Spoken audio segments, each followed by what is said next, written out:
430 എന്നുള്ള PDF കയ്യിലുണ്ടോ? ഉണ്ട്. അതിലെ പോയിന്റ്സ് ഏതൊക്കെയാന്ന് പറയുമ്പോൾ ഫസ്റ്റ് അതായത് അതിൽ 6 പോയിന്റ്സാ ഉള്ളത്. അതിൽ ആദ്യത്തെ പോയിന്റ് ആ ഹെഡ്ലൈൻ ആയിട്ടുള്ള കിടക്കുന്ന എന്താന്ന് പറയാമോ? National investment and infrastructure fund. രണ്ടാമത്തെ ഹെഡിങ് എന്താ? Global positioning system. മൂന്നാമത്തെ ഹെഡിങ് എന്താ? ഓപ്പറേഷൻ മേഘ്ദൂത്. ഓക്കെ. നാലാമത്തെ ഹെഡിങ് എന്താ? സ്പെഷ്യൽ റുപ്പി വോസ്കോ അക്കൗണ്ട്. അഞ്ചാമത്തേത്? Tiger triumph 24 exercise. ഇനിയുണ്ടോ? ഒരെണ്ണൂടിയില്ലേ? ഒന്നുകൂടി ഉണ്ട്, അശ്വഗന്ധ. അശ്വഗന്ധ. ഇതില് രണ്ടാമത്തെ ഹെഡിങ് എന്താന്ന് പറയാമോ?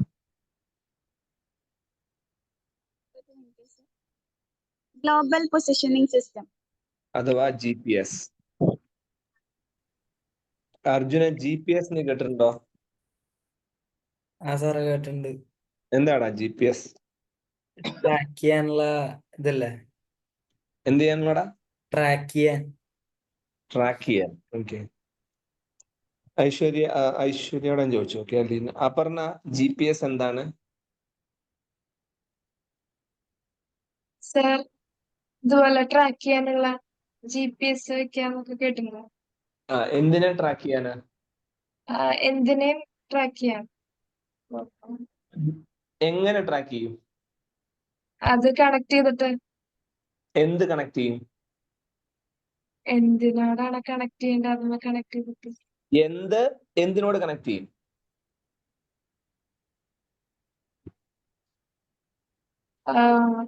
ഇപ്പൊ നമ്മുടെ ഒരു പട്ടിക്കുഞ്ഞുണ്ടെന്ന് വിചാരിക്കാം. ആ പട്ടിക്കുഞ്ഞ് എതിലൂടെയൊക്കെ പോകുന്ന അറിയാൻ വേണ്ടി നമ്മൾ അതിന്റെ കഴുത്തിൽ ഒരു കയറ് കെട്ടി ആ കയറ് നമ്മുടെ കയ്യിൽ പിടിക്കും. അപ്പൊ നമുക്ക് അറിയാൻ പറ്റുക പട്ടി എങ്ങോട്ടാ പോണെന്ന്, അല്ലേ? അതുപോലെ ഇപ്പൊ ഒരു വണ്ടി, ഒരു കാറ് നമുക്ക് ട്രാക്ക് ചെയ്യണമെങ്കിൽ നമ്മൾ എന്ത് ചെയ്യണം? നമ്മള് ആ കാറില് ഒരു ഡിവൈസ് ഫിറ്റ് ചെയ്യണം. ആ ഡിവൈസിൽ ഉള്ള ഒരു ടാഗ് അല്ലെങ്കിൽ ഒരു റേഡിയോ ഫ്രീക്വൻസി പോലത്തെ ഒരു ID ടാഗ് ഉണ്ടാവും. ആ ടാഗ് ആണ് നമ്മൾ ട്രാക്ക് ചെയ്ത് പോണേ. അത് ഇപ്പൊ ഫോർ എക്സാമ്പിൾ ഞാൻ ഒരു കാർ അല്ലെങ്കിൽ ഒരു ലോറിയില് ആ ഒരു GPS-ന്റെ ഒരു ടാഗ് ഫിറ്റ് ചെയ്താൽ ആ ലോറി ഭൂമിയിൽ എതിലൂടെ പോയാലും അതിന്റെ ലൊക്കേഷൻ നമുക്ക് ട്രേസ് ഔട്ട് ചെയ്യാം. ശരിയല്ലേ?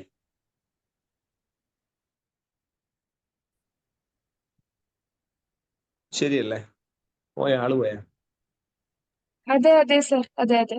അപ്പൊ എന്റെ ചോദ്യം, അത് എങ്ങനെയായിരിക്കും ചെയ്തിട്ടുണ്ടാവുക? ഭൂമിയിലൂടെ എതിലൂടെ പോയാലും അയാളെ നമ്മൾ ട്രാക്ക് ചെയ്യണമെങ്കിൽ ഭൂമിക്ക് പുറത്ത് ഉള്ള എന്തോ ഒരു ഡിവൈസിൽ വെച്ചിട്ടല്ലേ നമുക്ക് അതിനെ ഈ പറഞ്ഞ പോലെ ഒരു പട്ടിയുടെ അറ്റത്ത് കയറുണ്ടെങ്കിൽ ആ കയറിന്റെ അറ്റം ഇരിക്കുന്നത് ഭൂമിയുടെ പുറത്ത് എവിടെയെങ്കിലും ആയിരിക്കില്ലേ? അതെ സർ. നമ്മുടെ ഭൂമിയുടെ ഔട്ടർ സ്പേസിൽ എന്താ ഉള്ളത്? എന്തെങ്കിലും ഒരു ഡിവൈസോ മെഷീനോ വെച്ചിട്ടുണ്ടോ? സാറ്റലൈറ്റ്സ് വെച്ചിട്ടുണ്ട്, അല്ലേ? അപ്പൊ സാറ്റലൈറ്റുകൾ കുറെ എണ്ണം വെച്ച് കഴിഞ്ഞാൽ ആ സാറ്റലൈറ്റ് ഉപയോഗിച്ച് നമുക്ക് ഈ ഒരു പർട്ടിക്കുലർ വണ്ടിയുടെ മുകളിൽ ഫിറ്റ് ചെയ്തിരിക്കുന്ന ആ ഒരു ഡിവൈസിന് ഏതിലൂടെയൊക്കെ ഭൂമിയിൽ കൂടെ പോയെന്ന് അറിയാൻ പറ്റില്ലേ? പറ്റും സർ. ഒരു സാറ്റലൈറ്റ് വെച്ചാൽ മതിയോ? അല്ല, ഒരുപാട് വെക്കേണ്ടി വരും. അപ്പൊ നോർത്ത് പോളിന്റെ മുകളിൽ ഒരെണ്ണം, സൗത്ത് പോളിന്റെ ഒരെണ്ണം, വെസ്റ്റിൽ ഒരെണ്ണം, ഈസ്റ്റിൽ ഒരെണ്ണം, അങ്ങനെ വെച്ചാൽ പോരെ? 4 എണ്ണം.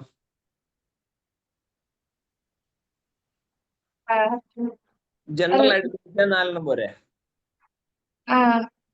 കുറച്ചുകൂടെ ആക്യുറേറ്റ് ആയിട്ട് കൃത്യം അറിയണമെങ്കിൽ വേണമെങ്കിൽ കൂടുതൽ സാറ്റലൈറ്റ് വെക്കാം. ശരിയല്ലേ? അതെ. യെസ്.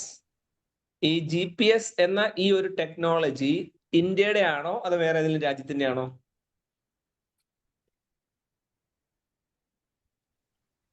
ഇന്ത്യയുടെ അല്ല, വേറെ ഏതെങ്കിലും. വേറെ ഏത് രാജ്യത്തിന്റെ ആയിരിക്കും സാധ്യത?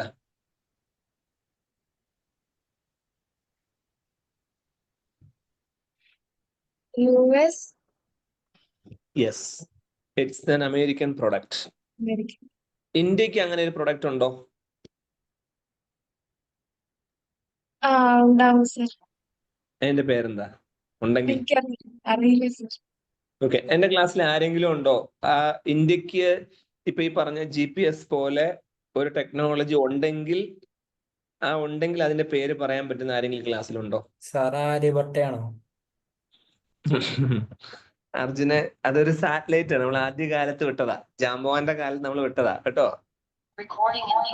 ഒരു മിനിറ്റ് ആദ്യകാലത്ത് നമ്മൾ 1 മിനിറ്റ്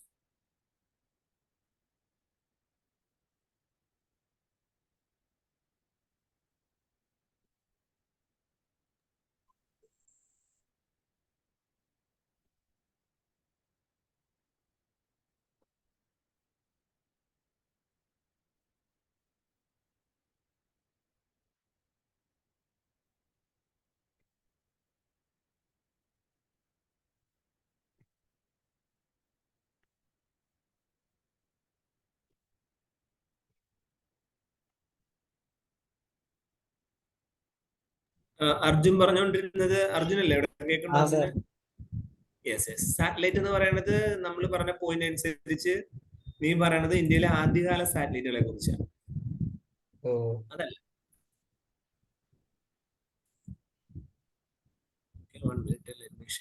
വൈറ്റ് ബോർഡ്.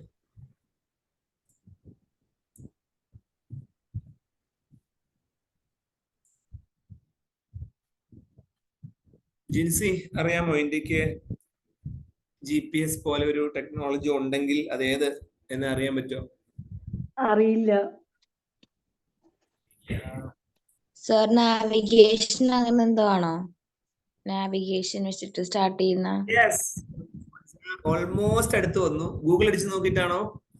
അല്ല, മിസ് ക്ലാസ്സിൽ പറഞ്ഞിരുന്നു, എനിക്ക് ഓർമ്മ കിട്ടുന്നില്ല. എന്താണ് നാവിഗേഷൻ എന്ന വാക്കിന്റെ ഒരു ഹിന്ദി പേര് പറയാമോ ഫോൺസ? അറിയില്ല സർ. നാവിക് എന്നാണ് അതിന്റെ പേര്. നാവിക് NAVS. നമ്മൾ ഓൾറെഡി ഡിസ്കസ് ചെയ്ത വിഷയമാണ്. ഫോൺസ് പറഞ്ഞ ശരിയാണ്. Okay, it is NavIC. അപ്പൊ ഇന്ത്യക്കുണ്ട്. പക്ഷെ പ്രോബ്ലം എന്താ വെച്ചാല് നമുക്ക് അത്രയും സാറ്റലൈറ്റുകൾ, അതായത് ഇതുപോലെ പൊസിഷനിങ് സെൻസ് ചെയ്യാൻ പറ്റുന്ന സാറ്റലൈറ്റുകൾ അത്ര ഉണ്ടെങ്കിൽ മാത്രമേ നമുക്ക് എക്സാക്ട്ലി ലൊക്കേറ്റ് ചെയ്യാൻ പറ്റൂ. ഞാൻ മുമ്പേ നിങ്ങളോട് പറഞ്ഞു 6 സാറ്റലൈറ്റുകൾ ഉണ്ടെങ്കിൽ നമുക്ക് ലൊക്കേറ്റ് പറ്റും. പക്ഷെ 6 കൂടുതൽ സാറ്റലൈറ്റുകൾ ഉണ്ടെങ്കിലേ നമുക്ക് ഒരു ഡിവൈസ്, ഭൂമിയിലൂടെ മൂവ് ചെയ്യുന്ന ഒരു ഇലക്ട്രോണിക് ഡിവൈസിന്റെ എക്സാക്ട് പൊസിഷനിൽ നമുക്ക് കാര്യങ്ങൾ അറിയാൻ പറ്റുള്ളൂ. അപ്പം ശരിക്കും പറഞ്ഞാൽ എക്സാക്ട്ലി ഇപ്പൊ GPS നിങ്ങൾ നോക്കിയാൽ GPS, അതായത് അമേരിക്കയുടെ GPS-ന് 4ഉം 2ഉം 6 സാറ്റലൈറ്റുകളുണ്ട്. 6 സാറ്റലൈറ്റുകൾ ഉപയോഗിച്ച് ഭൂമിയുടെ ചുറ്റും കുറെ കോർഡിനേറ്റ്സുകൾ ഉണ്ടാവും. കോർഡിനേറ്റ്സ് എന്ന് പറഞ്ഞാൽ ഇമാജിനറി ലൈൻസ് പോലെ, നമ്മൾ ലാറ്റിറ്റ്യൂഡ് ലോങ്ങിറ്റ്യൂഡ് എന്ന് പറയുന്ന പോലെ ഇമാജിനറി കോർഡിനേറ്റ്സ് ഉണ്ടാവും. ആ കോർഡിനേറ്റ്സിനെ ഉപയോഗിച്ചിട്ടാണ് എക്സാക്ട് ലൊക്കേഷൻ ഈ സോഫ്റ്റ്വെയർ ഉപയോഗിച്ച് സാറ്റലൈറ്റുകളുടെ സഹായത്തോടു കൂടി ലൊക്കേറ്റ് ചെയ്യുന്നത്. ശരിക്കും നിങ്ങൾ ആലോചിച്ച് നോക്കിയാൽ മനസ്സിലാവും, ആ ഒരു ടെക്നോളജിയുടെ ബലത്തിലാണ് നമ്മുടെ ഇന്ത്യയിലും ലോകത്തെല്ലായിടത്തും ഈ ഗൂഗിൾ മാപ്പ് വർക്ക് ചെയ്യുന്നത്. അതുപോലെ തന്നെ സൊമാറ്റോ അല്ലെങ്കിൽ ആമസോൺ, ഫ്ലിപ്കാർട്ട് പോലുള്ള ഡിവൈസുകൾ, ബിസിനസ്സുകൾ വർക്ക്ഔട്ട് ചെയ്യണം. കാരണം ഇവരെല്ലാം ഉപയോഗിക്കുന്നത് എന്താ? ഇതാണ്. അതുപോലെ നമ്മുടെ ഗവൺമെന്റ് ഉപയോഗിക്കുന്ന പോസ്റ്റൽ, നിങ്ങൾ ഒരു കത്ത് അയച്ചു കഴിഞ്ഞാൽ ആ കത്ത് എവിടെ എത്തി എന്ന് ട്രാക്ക് ചെയ്യുന്നതും ഇങ്ങനെയാണ്. സോ എവറിത്തിങ് ഇതിനനുസരിച്ചാണ് വർക്ക്ഔട്ട് ചെയ്ത് വരുന്നത്. So that is GPS, simple ആയിട്ട് പറഞ്ഞ. ഓക്കെ, അപ്പൊ ഇതിൽ വേറൊരു പോയിന്റ് കൂടെ എനിക്ക് ആഡ് ചെയ്ത് പറയാനുള്ളത്, നിങ്ങൾക്ക് എത്ര പേർക്ക് നിങ്ങൾ കേട്ടിട്ടുണ്ടാവും സ്റ്റാർ ലിങ്ക് എന്നൊരു സംഭവം. സ്റ്റാർ ലിങ്ക് റീസെന്റ് പത്രത്തിൽ വന്നിട്ടുണ്ട്. ഓക്കെ, സ്റ്റാർ ലിങ്ക് എന്നൊരു സാധനം ആർക്കെങ്കിലും പറയാൻ പറ്റുമോ സ്റ്റാർ ലിങ്ക് എന്താണെന്ന്? ആരെങ്കിലും സ്റ്റാർ ലിങ്ക് എന്നൊരു വാക്ക് എവിടെയെങ്കിലും കേട്ടിട്ടുണ്ടോ?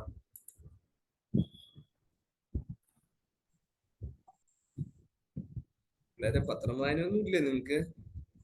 സർ കേട്ടിട്ടുണ്ട്, എന്താന്ന് ഓർമ്മയില്ല. എങ്ങനെയാ കേട്ടിട്ടുള്ളതെന്ന് പറയാൻ പറ്റുമോ? പേപ്പറിൽ തന്നെയാണ്. പേപ്പറിലെ. ഓക്കെ, ആരാ കേട്ടത്? ഫോൺസാണ്. ആരാ കേട്ടത്? ഫോൺസ.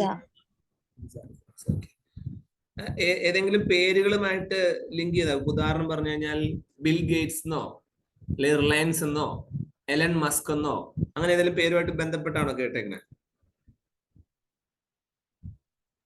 ഓർമ്മയില്ല സാർ. ഓക്കെ, സാറില്ല. സോ എവരിവൺ, ഒരു കാര്യം നിങ്ങൾ ശ്രദ്ധിച്ചോളുക. ആരോടാ ചോദിക്കാം? ബിബിനയുടെ ഫോണില് ഇന്റർനെറ്റ് ഉണ്ട്, എന്റെ ഫോണില് ഇന്റർനെറ്റ് ഇല്ല. നമ്മള് അടുത്തടുത്തിരിക്കുവാണെങ്കിൽ ബിബിനയുടെ ഫോണിൽ നിന്ന് എന്റെ ഫോണിലേക്ക് ഇന്റർനെറ്റ് എങ്ങനെയാ ഷെയർ ചെയ്യാൻ പറ്റുക? ഹോട്ട്സ്പോട്ട് വഴി. ഹോട്ട്സ്പോട്ട് വഴി. എങ്ങനെയാ അത് വർക്ക് ചെയ്യുക? ഞാൻ ഹോട്ട്സ്പോട്ട് ഓൺ ചെയ്ത് സാർ വൈഫൈ ഓൺ ചെയ്ത് കഴിഞ്ഞാൽ കിട്ടും. നീത ജോസ് പറയുന്നുണ്ട് it is Ellen Musk. Okay, nice. Neetha unmute ചെയ്യാൻ പറ്റുമോ?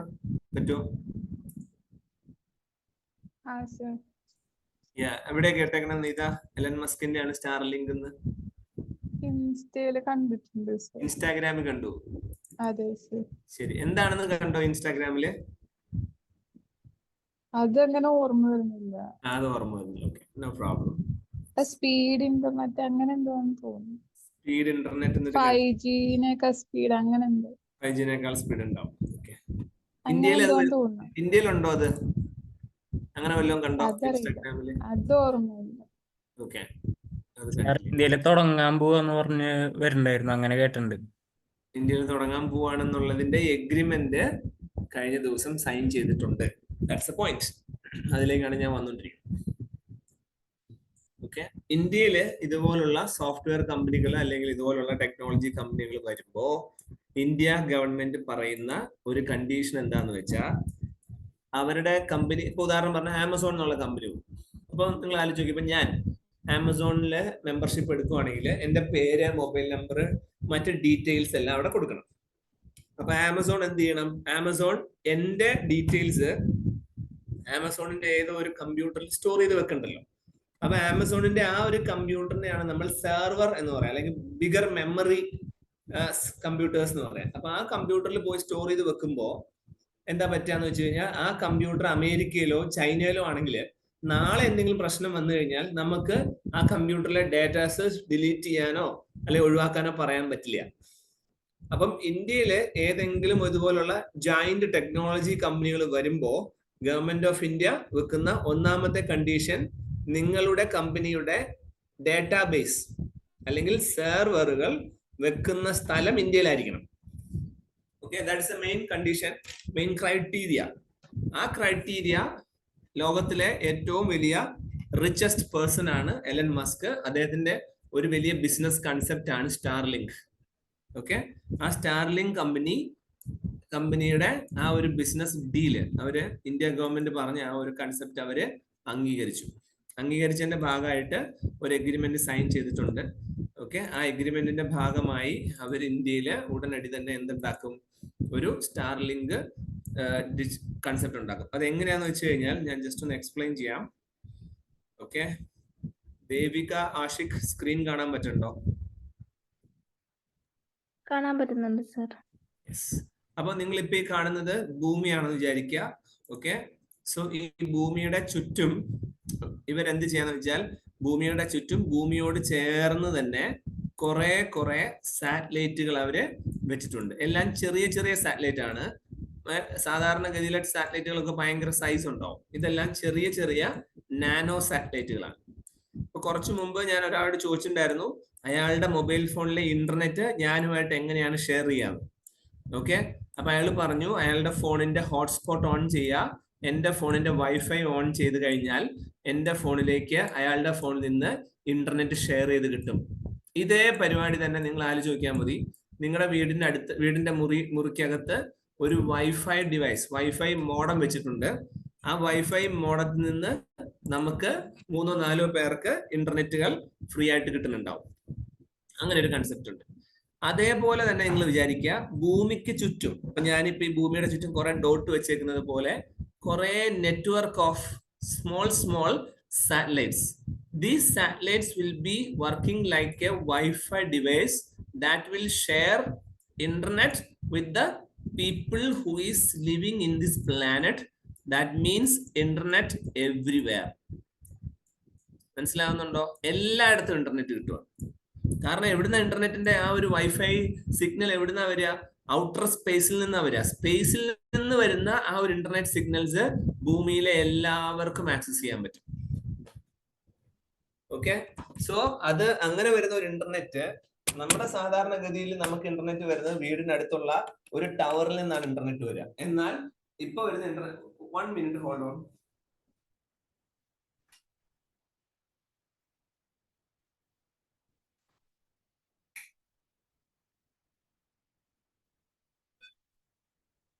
പക്ഷെ സ്റ്റാർലിങ്കിന്റെ അല്ലെങ്കിൽ ഇലൻ മസ്കിന്റെ ഇന്റർനെറ്റ് എന്ന് പറയുന്നത് ഞാൻ ഈ പറഞ്ഞതുപോലെ ഔട്ടർ സ്പേസിൽ നിന്ന് നമ്മളിലേക്ക് എത്തുക. അങ്ങനെ എത്തുന്നുള്ള ഗുണം എന്താ? അങ്ങനെ എത്തുമ്പോ എല്ലാവർക്കും ഇന്റർനെറ്റ് കിട്ടും. വളരെ ബ്രില്യൻ്റ് ആയിട്ടുള്ള ഒരു ബിസിനസ് കൺസെപ്റ്റ് ആണ്. ഓക്കെ. ഇതിന്റെ ഒരു ആപ്ലിക്കേഷൻ ലെവൽ ഞാൻ പറയാം. ഇതിന്റെ ആപ്ലിക്കേഷൻ ലെവലിൽ നിങ്ങൾക്ക് അറിയാം, ഇന്ത്യയിൽ അല്ല ഭൂമിയിൽ ഇപ്പോ റഷ്യ എന്നൊരു രാജ്യം ഉക്രൈൻ എന്നൊരു രാജ്യവുമായിട്ട് യുദ്ധം നടത്തിക്കൊണ്ടിരിക്കുകയാണ് വർഷങ്ങളായി. ഉക്രൈൻ എന്ന് പറഞ്ഞ രാജ്യം നിങ്ങൾ മാപ്പിൽ നോക്കിക്കഴിഞ്ഞാൽ മനസ്സിലാവും, വളരെ ചെറിയൊരു രാജ്യമാണ്.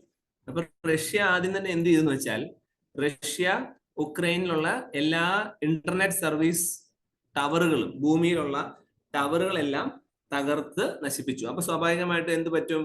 ഈ ഇന്റർനെറ്റ് സംവിധാനങ്ങളോ ഇന്റർനെറ്റ് വഴി മറ്റുള്ളവരുമായിട്ട് കമ്മ്യൂണിക്കേറ്റ് ചെയ്യാനുള്ള ഒരു കഴിവോ ഉക്രൈനിലുള്ള ജനങ്ങൾക്ക് ഉണ്ടാവില്ല. അപ്പൊ അവർ ഒറ്റപ്പെടും എന്ന് ആര് വിചാരിച്ചു? റഷ്യ വിചാരിച്ചു. പക്ഷേ ഉക്രൈൻ ഗവൺമെന്റ് അപ്പൊ തന്നെ എലൻ മസ്കിന്റെ കമ്പനിയായിട്ട് എഗ്രിമെന്റ് സൈൻ ചെയ്തു.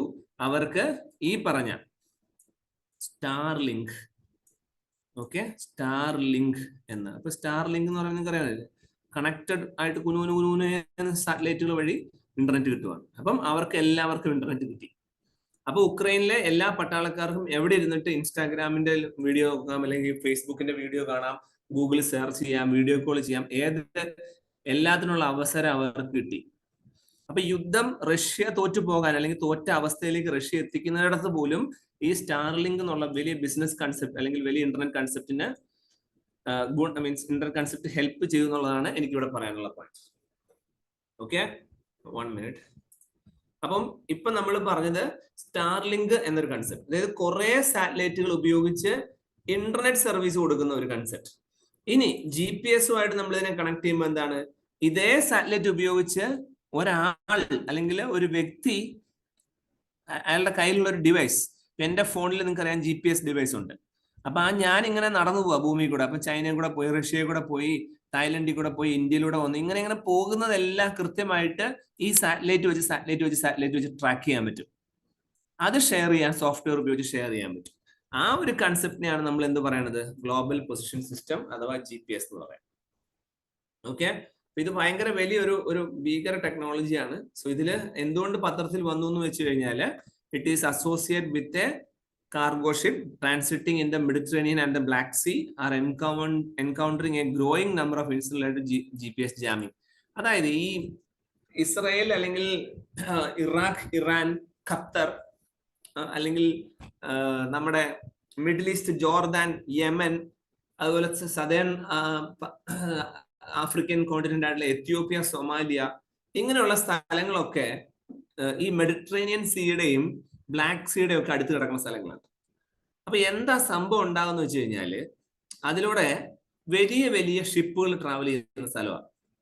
ഈ കാർഗോ ഷിപ്പ് എന്ന് പറഞ്ഞാൽ നിങ്ങൾക്കറിയാം, ലോകത്തിന്റെ പല ഭാഗങ്ങളിലേക്കും പല പല സാധനങ്ങൾ എത്തിക്കുന്ന സ്ഥലമാണ് കാർഗോ ഷിപ്സ്. അപ്പൊ ഈ കാർഗോ ഷിപ്പുകളെ കറക്റ്റ് ആയിട്ട് കൺട്രോൾ ചെയ്യുന്ന, അല്ലെങ്കിൽ അവർ ഇതിലൂടെ പോയി എന്ന് കൃത്യമായിട്ട് അറിയാൻ വേണ്ടി നമ്മൾ ഈ GPS സംവിധാനം ഉപയോഗിക്കാറുണ്ട്.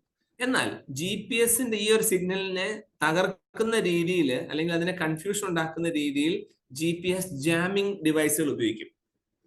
ഓക്കെ, അങ്ങനെയുള്ള ഡിവൈസുകൾ ഉപയോഗിച്ച് ആ ഏരിയയിൽ കാർഗോ ഷിപ്പിന് ബുദ്ധിമുട്ടുണ്ടാക്കി എന്നുള്ളതാണ് പത്രത്തിൽ GPS വരാനുള്ള മെയിൻ റീസൺ. ഓക്കെ, അപ്പൊ അത് connect to very simple point, Hamas on Israel attack വരുന്നുണ്ട്. സോ സ്വാഭാവികമായിട്ട് ഈ പ്രോബ്ലം ഉണ്ടായിട്ടുണ്ട്. അപ്പൊ ഞാനിപ്പോ ഈ പറഞ്ഞ ഈ ഒരു വിഷയം, ഓക്കെ, എല്ലാ ഷിപ്പുകൾക്കും യാത്ര ചെയ്യാൻ ബുദ്ധിമുട്ടുണ്ടാക്കി. അപ്പൊ അവരെന്താ ചെയ്തേ? അവർ ഈ സിറ്റുവേഷനെ, അല്ലെങ്കിൽ കൺസേൺ സിറ്റുവേഷനെ ഓവർകം ചെയ്യാൻ വേണ്ടി they additionally fitted with the GLONASS. GLONASS എന്ന് പറഞ്ഞു കഴിഞ്ഞാൽ എന്താ?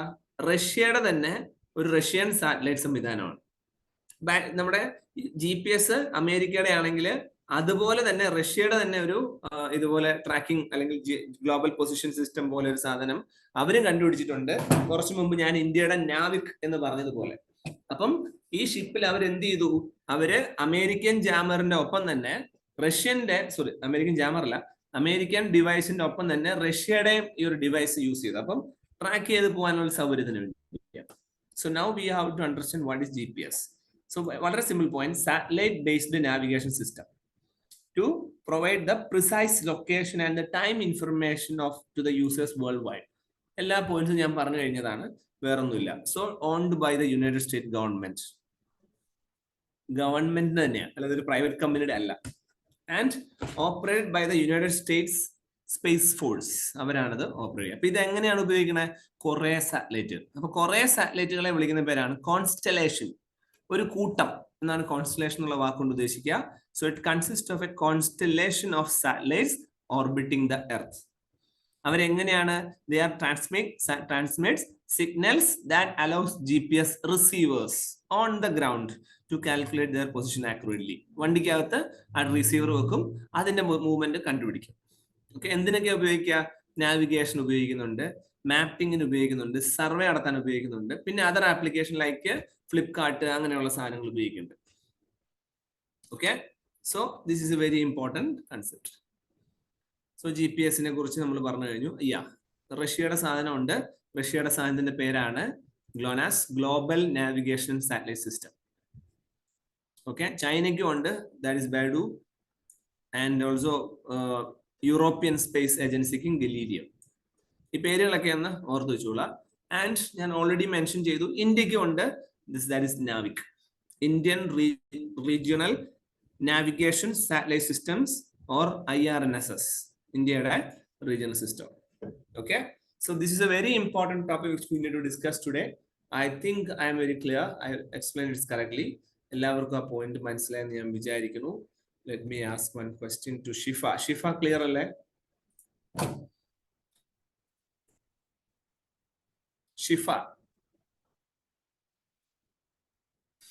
ഷിഫ ഇവിടെ ഉണ്ടോ? മൈക്ക് ഓൺ ചെയ്തിട്ട് മ്യൂട്ട് ചെയ്തിട്ട് ഷിഫ ചായ കുടിക്കാൻ പോയോ?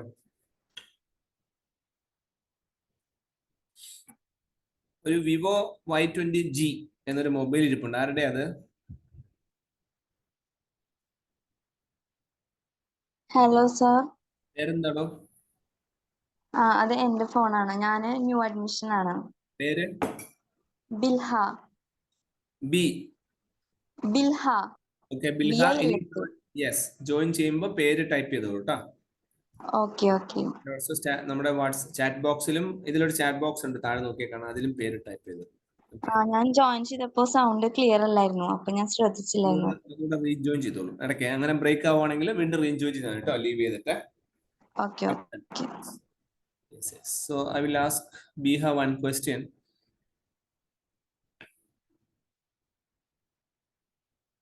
ഈ സ്റ്റാർലിങ്ക് എന്ന് പറഞ്ഞാൽ എന്താണ് ബിൽഹ?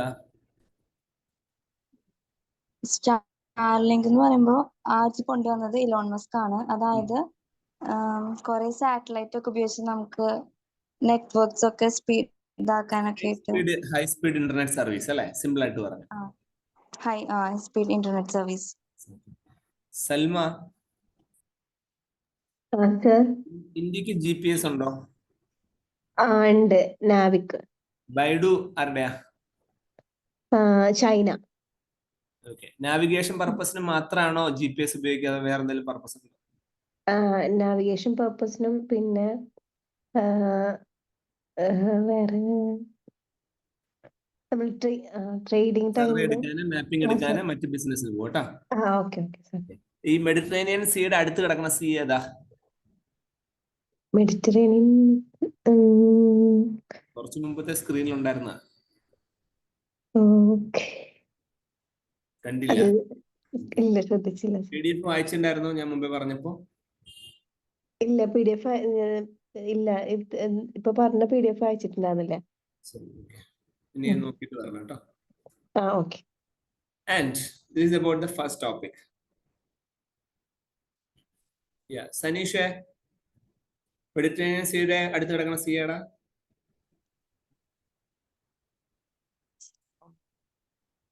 സനീഷ് അയ്യോ പറയൂ. സാറേ ശ്രദ്ധിച്ചില്ല. ശ്രദ്ധിച്ചില്ല. Okay, ശ്രദ്ധിക്കില്ല. Next topic, that is the second topic in today's context, National Investment and Infrastructure Fund. അപ്പം ഓരോ വേർഡ് ബൈ വേർഡ് മീനിങ് മനസ്സിലാക്കണം ആദ്യം, എന്നിട്ട് അതിന്റെ ഡീറ്റെയിൽസ് വായിച്ചാൽ മതി. ഇപ്പൊ ഗ്ലോബൽ പൊസിഷൻ സിസ്റ്റം എന്ന് വായിക്കുമ്പോൾ തന്നെ നിങ്ങൾക്ക് അതിൽ നിന്ന് എല്ലാ പോയിന്റ്സും മനസ്സിൽ കിട്ടണം. മനസ്സിലായി? ഇപ്പൊ തന്നെ കേൾക്കുക, ഇപ്പൊ തന്നെ പഠിക്കുക, അത്രേ ഉള്ളൂ.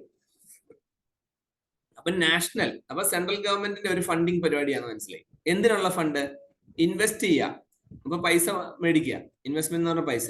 ആൻഡ് ഇൻഫ്രാസ്ട്രക്ചർ, അപ്പൊ വലിയ വലിയ കെട്ടിടങ്ങൾ പണിയുന്നതിനാണ് ഇൻഫ്രാസ്ട്രക്ചർ എന്ന് പറയുക. അപ്പൊ അതിനു വേണ്ടിയുള്ള പൈസ കളക്ട് ചെയ്യുക, അല്ലെങ്കിൽ അതിനു വേണ്ടിയുള്ള പൈസ ഉണ്ടാക്കിയെടുക്കുക എന്നുള്ള, അല്ലെങ്കിൽ അതിനുവേണ്ടിയുള്ള ഫണ്ട് മാറ്റി വെക്കുക എന്നുള്ളതാണ് NIIF കൊണ്ട് നമ്മൾ ഉദ്ദേശിക്കുന്നത്.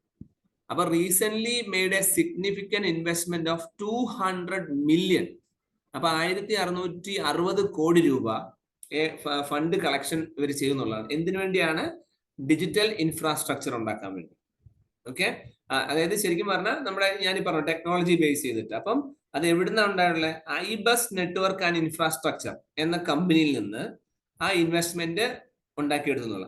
എന്താണ് ഈ ഐബസ് നെറ്റ്വർക്ക് ആൻഡ് ഇൻഫ്രാസ്ട്രക്ചർ? അവര് ഈ ഡിജിറ്റൽ ഇൻഫ്രാസ്ട്രക്ചർ സ്പേസിൽ വർക്ക് ചെയ്യുന്ന ഒരു ബിഗസ്റ്റ് കമ്പനിയാണ്.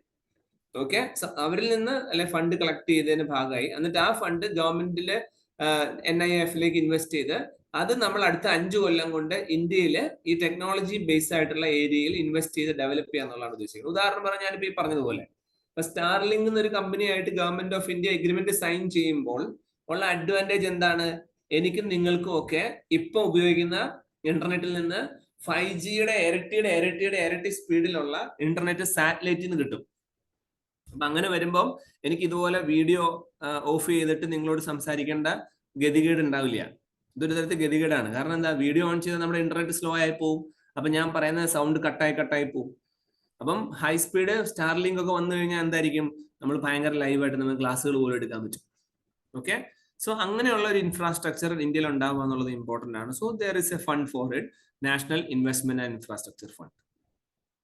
ഓക്കെ, സോ എന്താണ് NIIF എന്നുള്ളതാണ് നമ്മുടെ എക്സാം പോയിന്റ് ഓഫ് വ്യൂ പറയാം. It is the first sovereign wealth fund. പൈസ സ്റ്റോർ ചെയ്ത് അല്ലെ ഇൻവെസ്റ്റ് കളക്ട് ചെയ്തിട്ട് ഉപയോഗിക്കുന്ന രീതിയിൽ. അപ്പൊ സ്വാഭാവികമായിട്ടും മറ്റ് രാജ്യങ്ങളിൽ നിന്ന് ഇന്ത്യയിലേക്ക് വരുന്ന പൈസയല്ലേ. അപ്പൊ വെറുതെ വാരിക്കോരി ഓരോ രാജ്യങ്ങളും മേടിക്കാൻ പറ്റുമോ? ഇല്ല. മറ്റു രാജ്യങ്ങളിൽ നിന്ന് പൈസ മേടിക്കുവാണെങ്കിൽ ആ രാജ്യങ്ങളോട് നമ്മൾ പല രീതിയിലും കടപ്പെടേണ്ടി വരും. അതുകൊണ്ട് അതിന് റെഗുലേഷൻ വേണം, കൺട്രോൾ വേണം. അങ്ങനെയുള്ള കാര്യങ്ങൾ കൺട്രോൾ ചെയ്യാൻ വേണ്ടി, ഉദാഹരണം പറഞ്ഞാൽ ഇന്ത്യയില് കുറെ ബാങ്കുകളുണ്ട്. ആന്റണി ഡേവിസ്, ഇന്ത്യയിലെ 2 ബാങ്കുകളുടെ പേര് പറയോ? ആന്റണി, ഇന്ത്യയിലെ 2 ബാങ്കുകളുടെ പേര് പറയോ?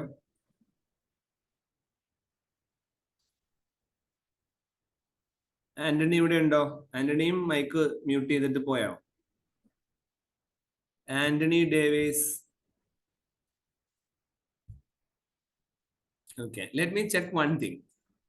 ഞാൻ ഓരോരുത്തരായിട്ട് പേര് വിളിക്കാം. എനിക്ക് ഒരു കാര്യം അറിയാൻ വേണ്ടി, ആരൊക്കെ ഇവിടെ ഉണ്ട്, ആരൊക്കെ മൈക്ക് മ്യൂട്ട് ചെയ്തിട്ട് ഫുഡ് കഴിക്കാൻ പോയെന്ന് അറിയാൻ വേണ്ടിയാണ്. So I will call one by one. So I will call Aishwarya ഇവിടെ ഉണ്ടോ? ഉണ്ട് സർ. ലീന ഇവിടെ ഉണ്ടോ? Yes sir. ആന്റണി ഇവിടെ ഉണ്ടോ?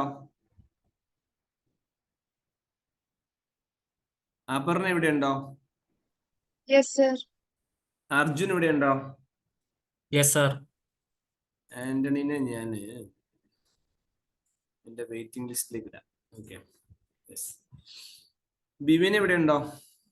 Yes sir. Devika? Yes sir. Fonsa? Yes sir. Gopika? ആ sir. Harikrishnan? Yes sir. Haripriya?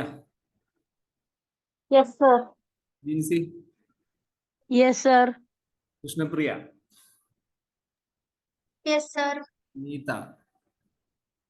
Yes sir. Renita? Yes sir. Salma? Yes sir. Neetha?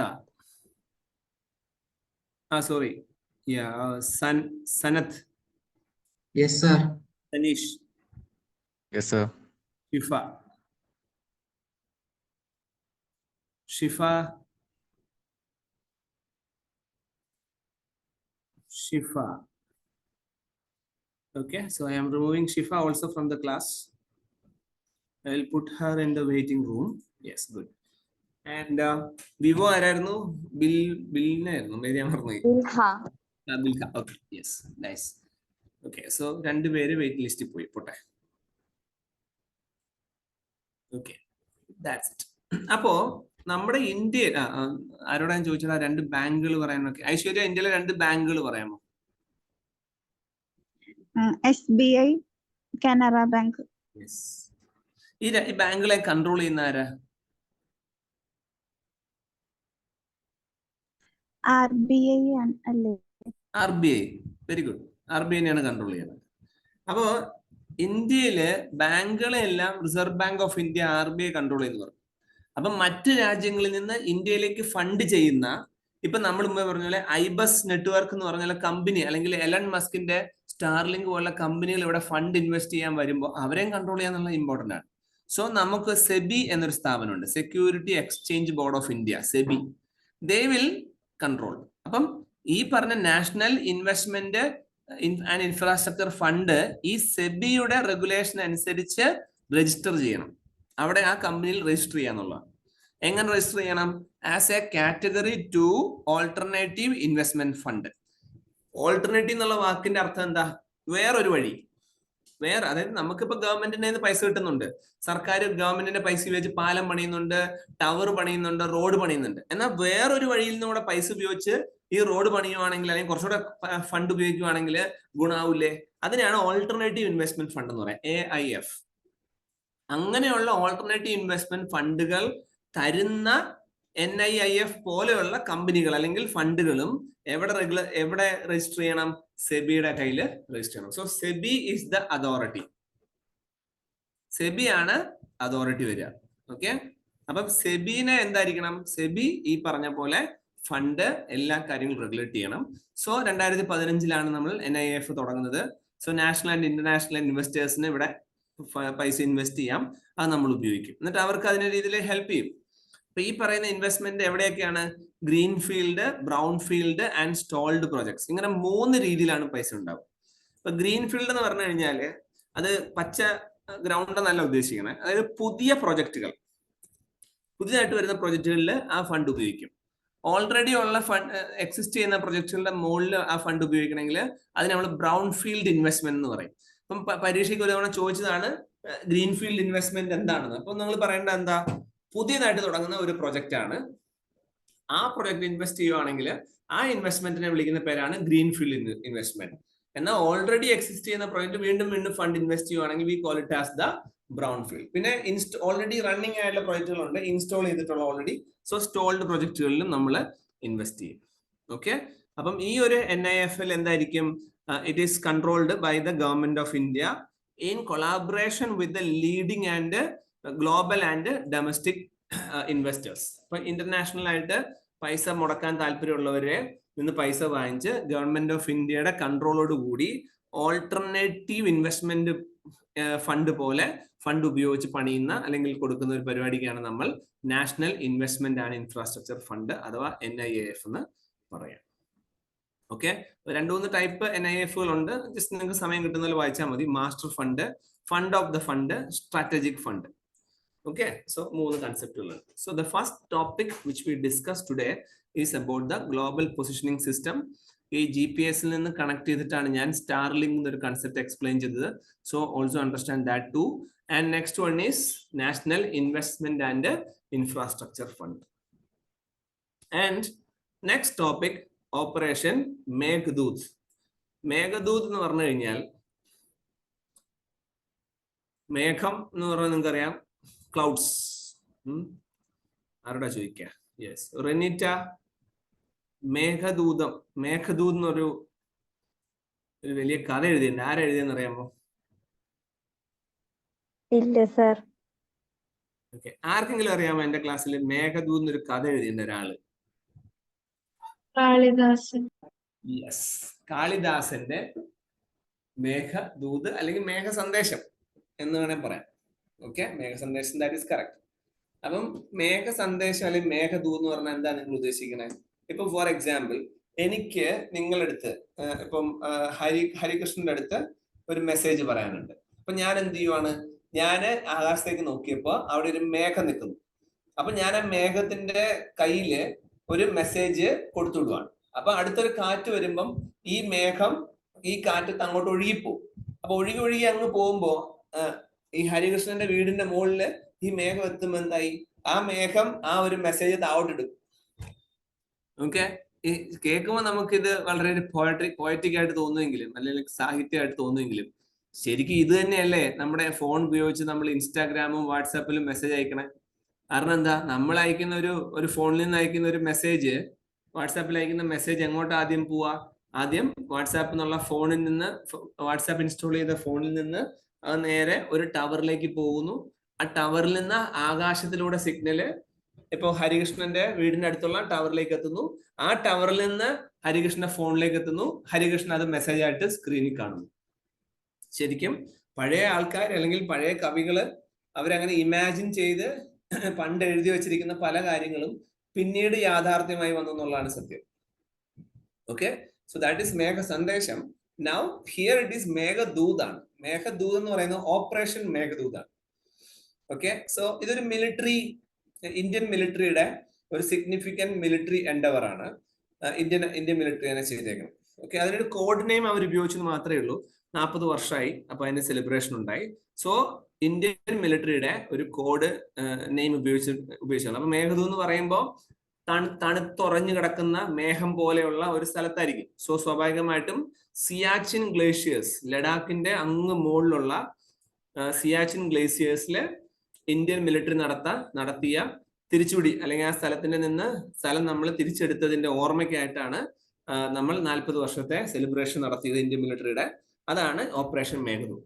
അപ്പൊ സിയാച്ചിൻ ഗ്ലേസിയർ എന്ന് പറഞ്ഞാൽ വളരെ ഏറ്റവും ഉയരത്തിലുള്ള ഒരു വലിയ ഗ്ലേസിയർ ആണ് ഇന്ത്യയെ സംബന്ധിച്ച്. ലഡാക്കിന്റെ മുകളില്, ചൈനീസ് ബോർഡർ ആണ്, അതിന്റെ മുകളില് സിയാച്ചിൻ ഗ്ലേസിയേഴ്സ് ഉണ്ട്. വെരി ഡെഡ്ലി തണുപ്പാണ്. ഓക്കെ, അതില് സ്നോ ബൈറ്റ് എന്ന് പറയുന്ന സാധനം ഉണ്ട്. എന്റെ ക്ലാസ്സിൽ ആരെങ്കിലും സ്നോ ബൈറ്റ് എന്ന് കേട്ടിട്ടുണ്ടോ?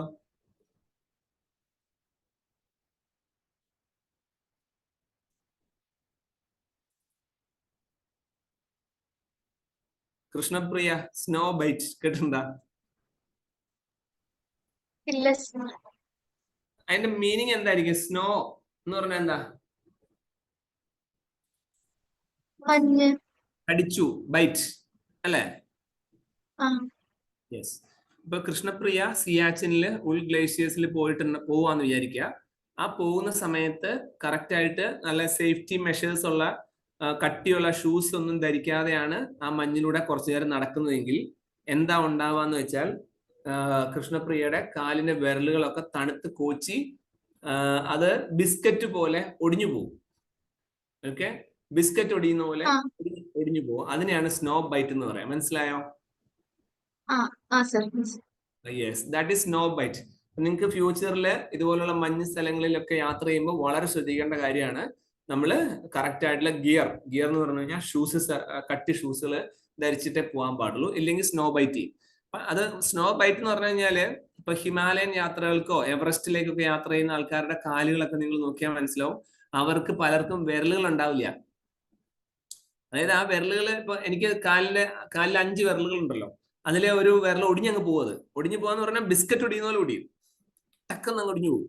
പിന്നെ അവിടെ ഒരിക്കലും വേറൊരു വിരൽ ഫിറ്റ് ചെയ്യാനും പറ്റൂല, വിരൽ ഉണ്ടാവൂല.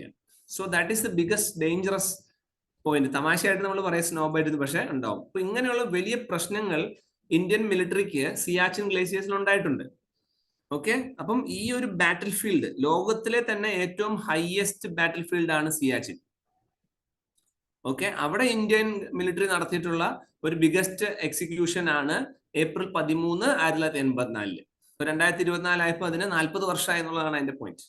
ഓക്കെ, സോ പാകിസ്ഥാനുമായിട്ട് റിപ്പോർട്ട് അബൌട്ട് പാകിസ്ഥാന്റെ ഓപ്പറേഷൻ അബബേൽ. ഓക്കെ, അത് സിയാച്ചിൻ പിടിച്ചെടുക്കാൻ വേണ്ടി അവർ ചെയ്തതാണ്. തിരിച്ചു പിടിച്ചാണ് നമ്മുടെ operation, that is operation Meghdoot. അപ്പൊ ഈ സിയാച്ചിൻ ഏരിയ ആയിട്ട് വലിയൊരു പ്രോബ്ലം നമുക്കുണ്ട്. അതുമായിട്ട് ബന്ധപ്പെട്ട് നമ്മളൊരു എഗ്രിമെന്റ് പാകിസ്ഥാനോട്ട് വെച്ചിട്ടുണ്ട്, that is Karachi agreement of 1949.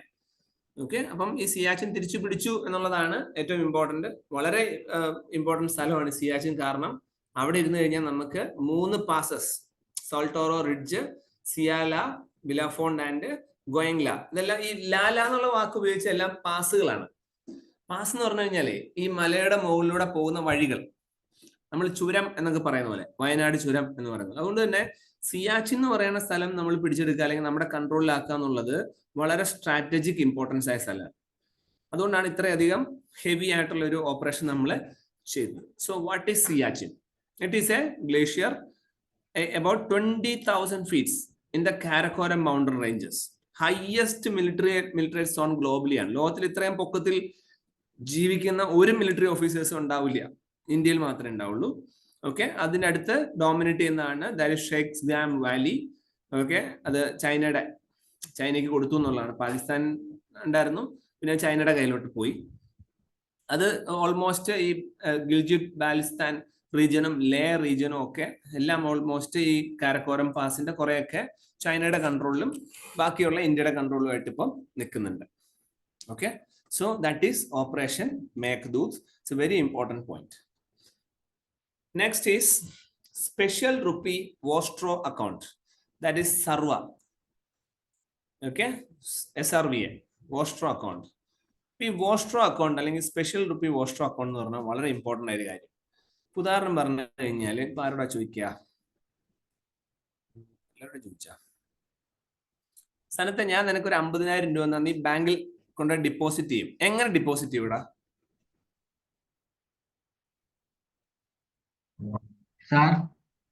ഞാൻ നിനക്ക് ഒരു 50,000 രൂപ നിന്നോട് ഞാൻ പറയാണ് 50,000 തരാം, നീ ബാങ്കിൽ കൊണ്ട് ഡിപ്പോസിറ്റ് ചെയ്തോളൂ.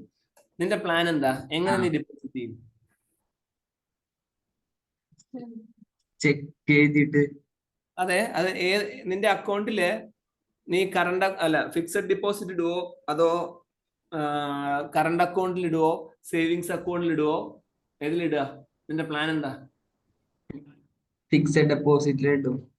ശരി, അപ്പൊ ഞാൻ നിനക്ക് 50,000 രൂപ വന്നിട്ട് ഞാൻ നിന്നോട് പറയാം അമേരിക്കയിൽ പോയിട്ട് അവിടുത്തെ ബാങ്ക് ഡിപ്പോസിറ്റ് ചെയ്യാൻ പറഞ്ഞാൽ നിനക്ക് പറ്റുമോ? ഇല്ല, പറ്റില്ല. അതെന്താ?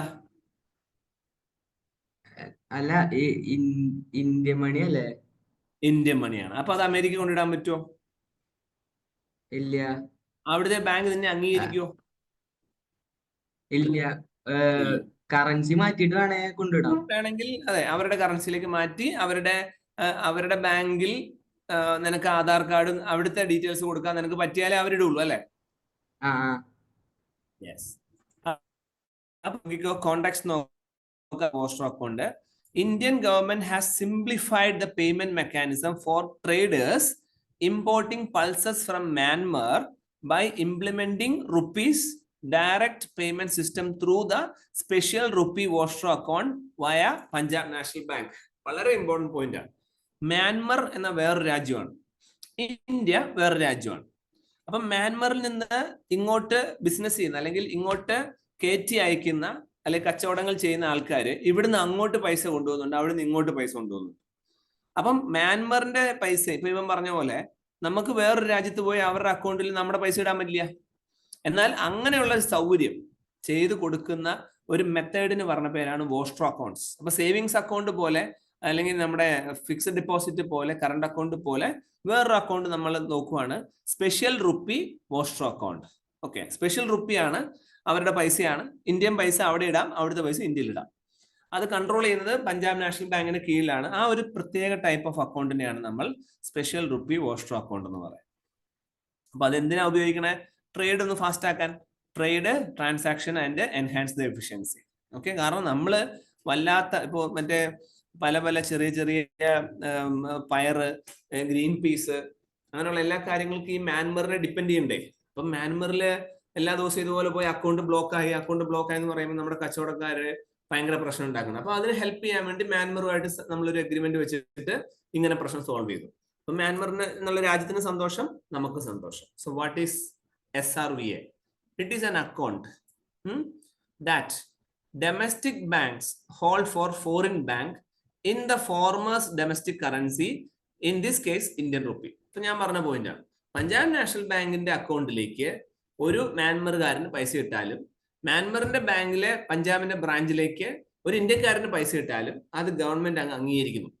ഇതിനെയാണ് SRVA എന്നുള്ള സിമ്പിൾ കൺസെപ്റ്റ് നമ്മൾ പറയാം. സോ ഈ SRVA account allows the domestic bank to provide international banking services to their clients. ഇപ്പൊ എല്ലാ ബിസിനസ്സും അവർക്ക് ചെയ്യാൻ ഹെൽപ്പ് കൊടുക്കുകയാണ്. അപ്പൊ ഇതിനെ റിസർവ് ബാങ്ക് സഹായിക്കേണ്ട, റിസർവ് ബാങ്ക് അല്ലേ കൺട്രോൾ ചെയ്യുക? യെസ്, അവരാണ് ഇതിന്റെ ഇൻട്രൊഡ്യൂസ് ചെയ്തിട്ടുള്ളത്. So they are having the control. എന്തിനാണ് ഇത് ചെയ്യുന്നത് നിങ്ങൾക്ക് അറിയാം. ഈ പറഞ്ഞതുപോലെ പെട്ടെന്ന് കൺവേർട്ടബിൾ കറൻസീസ് മാറ്റിയെടുക്കാനും ബിസിനസ് ഫാസ്റ്റ് ആക്കാനുമാണ്. So rest of the points you can understand and read. Okay, ബാക്കി അതിന്റെ ഗുണങ്ങളൊക്കെ നിങ്ങൾ വായിച്ച് മനസ്സിലാക്കുക. അപ്പൊ എന്താണ് SRVA അഥവാ സ്പെഷ്യൽ റുപ്പി വോസ്ട്രോ അക്കൗണ്ട് എന്ന് ചോദിക്കും. It's very important question. Understand it carefully. Now the next topic is tiger triumph 24 exercise. ഈ എക്സസൈസ് എന്നുള്ള വാക്ക് കേൾക്കുമ്പോൾ തന്നെ ഓർത്തുകൊള്ളുക, ഏതോ രാജ്യങ്ങൾ തമ്മിലുള്ള എന്തോ ഒരു പാർട്ട്ണർഷിപ്പ് ബിസിനസ് അല്ലെങ്കിൽ ചില മിലിറ്ററികൾ, ഇന്ത്യൻ മിലിറ്ററി ചൈനീസ് മിലിറ്ററി തമ്മിൽ പാർട്ട്ണർഷിപ്പിൽ എന്തെങ്കിലും കാര്യം ചെയ്യും, അങ്ങനെയൊക്കെ ചെയ്യുന്നതാണ് എക്സസൈസ് എന്ന് പറയാം. ഇവിടെ ഒരു ടൈഗർ ട്രംപ് 2024 നടത്ത ഒരു എക്സസൈസിനെ കൺക്ലൂഡ് ചെയ്തു. ഓക്കെ, വേറെ ഒന്നുമില്ല, ഇന്ത്യയും US തമ്മിൽ അപകടങ്ങൾ ഉണ്ടാവുമ്പോൾ, ഡിസാസ്റ്റർ പ്രശ്നങ്ങൾ ഉണ്ടാവുമ്പോൾ അങ്ങോട്ടും ഇങ്ങോട്ടും മാനുഷിക പരിഗണന വെച്ചിട്ട് സഹായിക്കണം എന്ന രീതിയിൽ നമ്മൾ കൊണ്ടുവന്ന ഒരു കൺസെപ്റ്റിനെയാണ് ടൈഗർ ട്രംപ് 24 എന്ന് പറയാം. അപ്പൊ ഇതൊരു bilateral try service humanitarian assistance and disaster relief ആണ് HADR എക്സസൈസ്. അപ്പൊ എന്തൊക്കെയാ ബൈലാറ്ററൽ? ബൈലാറ്ററൽ എന്ന് പറഞ്ഞാൽ ബൈ എന്ന് പറഞ്ഞാൽ രണ്ട്, ലാറ്ററൽ എന്ന് പറഞ്ഞാൽ രണ്ട് രാജ്യങ്ങൾ തമ്മിൽ. ഓക്കെ, രണ്ട് രാജ്യങ്ങൾ തമ്മിൽ 3 സർവീസ്, അത് അങ്ങോട്ടും ഇങ്ങോട്ടും മാനുഷിക പരിഗണന അല്ലെങ്കിൽ ഡിസാസ്റ്റർ റിലീഫ്, അങ്ങനെയുള്ള എല്ലാ കാര്യങ്ങൾക്കും വേണ്ടി രണ്ട് രാജ്യങ്ങൾ തമ്മിൽ എഗ്രിമെന്റിലേക്ക് വരിക അല്ലെങ്കിൽ സംസാരിച്ച് സോൾവ് ചെയ്യുക എന്നതിന് ഉപയോഗിക്കുന്ന വാക്കാണ് ബൈലാറ്ററൽ സർവീസ്. ഓക്കെ, അപ്പൊ ടൈഗർ ട്രംപ് എന്നുള്ള സർവീസ് ആണ്. അപ്പം എന്താ ഉദ്ദേശിക്കണേ? ഹ്യൂമാനിറ്റേറിയൻ അസിസ്റ്റൻസും disaster relief operation and refined standard operating procedures SOPs for rapid and smooth coordination between the forces of the both countries. ഉദാഹരണത്തിന് ഇന്ത്യയിൽ പെട്ടെന്ന് ഒരു ഭൂകമ്പം ഉണ്ടായി, പെട്ടെന്ന് നമ്മൾ ഹെൽപ്പിന് വേണ്ടി അമേരിക്കനെ വിളിക്കുവാണ്. അപ്പൊ അമേരിക്കയുടെ കുറെ പട്ടാളക്കാരെ അവരിങ്ങോട്ട് വിടും. അപ്പൊ അവരിവിടെ വന്നു കഴിയുമ്പോൾ എന്താ ചെയ്യണ്ടേ എന്നൊരു സംശയം വരും. അപ്പൊ ഇന്ത്യക്കാരെന്തോ ചെയ്യുന്നു, അവർ വന്ന് വേറെന്തോ ചെയ്യുന്നു. അപ്പൊ അത് കൺഫ്യൂഷൻ ഉണ്ടാവില്ലേ? ഉണ്ടാവും. അപ്പൊ രണ്ടുപേരും തമ്മില് അവർ ചെയ്യുന്ന കാര്യങ്ങളെ സംബന്ധിച്ച് ഒരു സ്റ്റാൻഡേർഡൈസേഷൻ വേണ്ടേ? ഒരു സ്റ്റാൻഡേർഡ് ഓപ്പറേറ്റിംഗ് പ്രൊസീജിയർ വേണം. അതാണ് SOP എന്ന് പറയുന്നത്. ഓക്കെ, ഉദാഹരണം പറഞ്ഞാൽ കാലൊടിഞ്ഞു വരുന്ന ഒരു രോഗീനെ എന്ത് ചെയ്യണം, എവിടെയാണ് കിടത്തേണ്ടത്, അത് കൃത്യമായിട്ടുള്ള ധാരണ ഉണ്ടാവണം. അത് നേരത്തെ തന്നെ റെഡിയാക്കി വെച്ചാൽ നാളെ ഒരു പ്രശ്നം ഉണ്ടാവുകയാണെങ്കിൽ പെട്ടെന്ന് സോൾവ് ചെയ്യാൻ പറ്റില്ലേ? That is tiger program. Okay, അത്രയേ ഉള്ളൂ, അതിലുള്ളൂ. സോ ഇതില് ഇന്ത്യൻ നേവി ഉണ്ട്, ആർമി ഉണ്ട്, അവരത് US മറീൻ ക്രോപ്സും US നേവി ഒക്കെ ഉണ്ടാവും. That's it.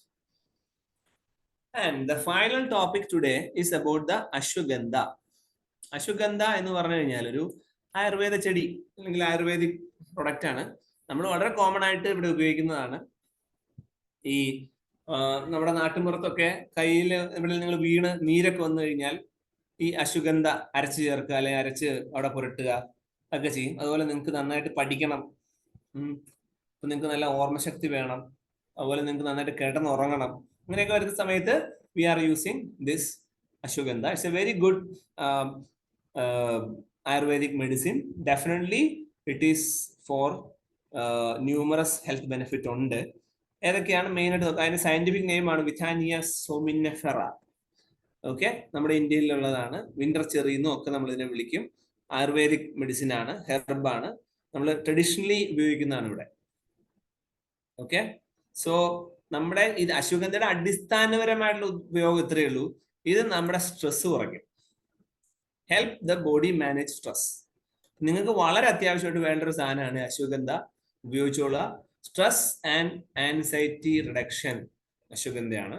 ഈ നമ്മുടെ ബോഡിയിൽ ഉണ്ടാക്കുന്ന സ്ട്രെസ്സിനൊക്കെയുള്ള മെയിൻ കാരണം ഈ കോർട്ടിസോൾ എന്നൊരു ഹോർമോണാണ്. കോർട്ടിസോൾ, ഈ കോർട്ടിസോൾസ് ഉണ്ടാകുന്നതിന്റെ ഭാഗമായിട്ടാണ് സ്വാഭാവികമായിട്ടും ഈ കോർട്ടിസോളിന് വേരിയേഷൻ കൊണ്ട് കൂടാനും കുറയാനും ചാൻസ് ഉണ്ട്. വേരിയേഷൻ കൊണ്ടാണ് സ്ട്രെസ് ഉണ്ടാവുക അല്ലെങ്കിൽ ആൻസൈറ്റി പ്രോബ്ലം ഉണ്ടാവുക. അതിനെ പരിഹരിക്കാൻ നമ്മൾ അശ്വഗന്ധ ഉപയോഗിക്കാറ്. ഓക്കെ, അതുപോലെ തന്നെ ഫിസിക്കൽ നമ്മൾ സ്ട്രെങ്ത് ആവാൻ അത്ലറ്റിക് പെർഫോമൻസിന് ഉപയോഗിക്കുന്നുണ്ട്. അതുപോലെ കോഗ്നിറ്റീവ് ഫങ്ഷൻസ് ഉണ്ട്, മെമ്മറി കൂട്ടാനൊക്കെ ഉണ്ട്. ഞാൻ പറഞ്ഞല്ലോ നീര് കാര്യം, ആന്റി ഇൻഫ്ലമേറ്ററി കാര്യങ്ങൾക്ക് ഉപയോഗിക്കാറുണ്ട്, സ്ലീപ്പ് ഇംപ്രൂവ് ചെയ്യാൻ ഉപയോഗിക്കും. So that is about the ashwagandha. Okay, so let me revise the important topics today. First topic which we discussed is the global positioning system. ഒരു ഇൻട്രസ്റ്റിംഗ് ടോപ്പിക് ആയതുകൊണ്ടാണ് ഞാൻ അതിൽ വെച്ച് തുടങ്ങിയത്. Okay, so global positioning system എന്താണെന്ന് നിങ്ങൾക്ക് ഏകദേശം ഒരു ഐഡിയ കിട്ടിയിട്ടുണ്ട്. So related to that we discuss about the Starlink by the Elon Musk, then the national infrastructure investment fund. Okay, and the third topic which we discuss is about the operation Meghdoot. അതിന് connect ചെയ്തിട്ട് നമ്മൾ മേഘ സന്ദേശം എന്ന് ഉള്ളൊരു കാര്യം പറഞ്ഞത് ഓർമ്മ വേണം. ഇതൊക്കെ തമാശയായിട്ട് പറയുന്നതല്ല. So that is very very important topics also. Then the vostro അക്കൗണ്ടിനെ കുറിച്ച് നമ്മൾ പറഞ്ഞു, അതിന്റെ ഇമ്പോർട്ടൻസ് എന്താണെന്ന് പറഞ്ഞു. മ്യാൻമറുമായിട്ടുള്ള ബിസിനസ് എന്താണെന്ന് നമ്മൾ പറഞ്ഞു. ടൈഗർ ട്രംപ് 24 എന്നുള്ള ഒരു എക്സസൈസ് എഗ്രിമെന്റിനെ കുറിച്ച് നമ്മൾ പറഞ്ഞു. Then we talk about the importance of the ayurvedic herb ashwagandha. Okay, so these are the topics which we discussed today.